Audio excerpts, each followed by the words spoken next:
Welcome to our first St. John's short course, a series of short videos in which we share with you things that are central, that are fundamental to the Christian life and faith and to our life here at St. John's. In this first series is the heart of the message of the Bible, the gospel, the good news of Jesus.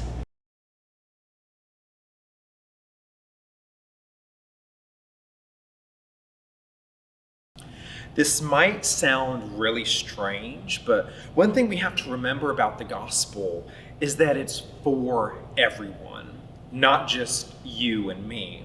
You see, we've grown up in a particular culture that values certain things, and the way we think about the gospel reflects that.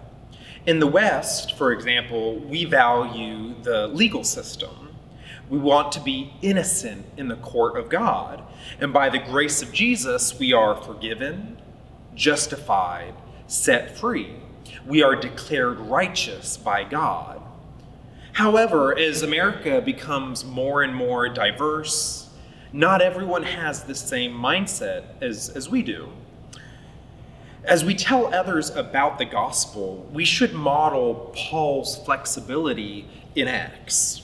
We need to contextualize the gospel like he did. And in fact, that's what this video is about, contextualization. Paul told the gospel in the best way possible, depending on the audience he was speaking to. His gospel presentation in Acts 17 at the Areopagus is very different than when he speaks to King Agrippa in Acts 26. So now taking this to our world today, some Asian cultures, for example, value honor and seek to avoid shame.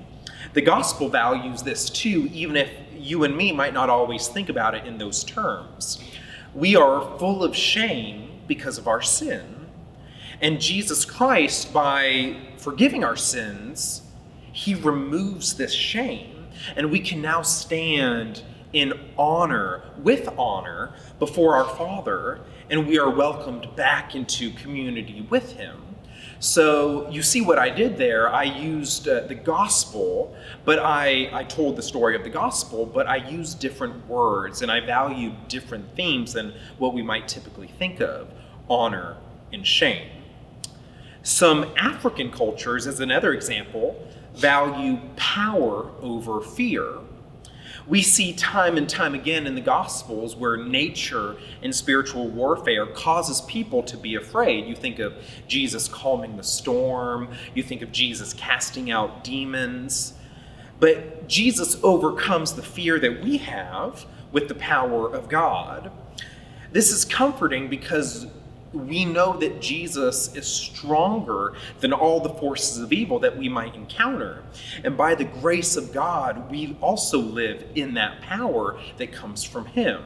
We do not need to be afraid, as the Bible often says. So there are some more themes, power over fear, that other parts of the world value more than we might realize or even know. And so we want to be aware of those things. So as we share the gospel with others, let's keep in mind the backgrounds and mindsets of our family, friends, and neighbors. If you're teaching a class, for example, this is particularly important for you to effectively reach the students in your class. You want to speak in the way that they best would be able to understand.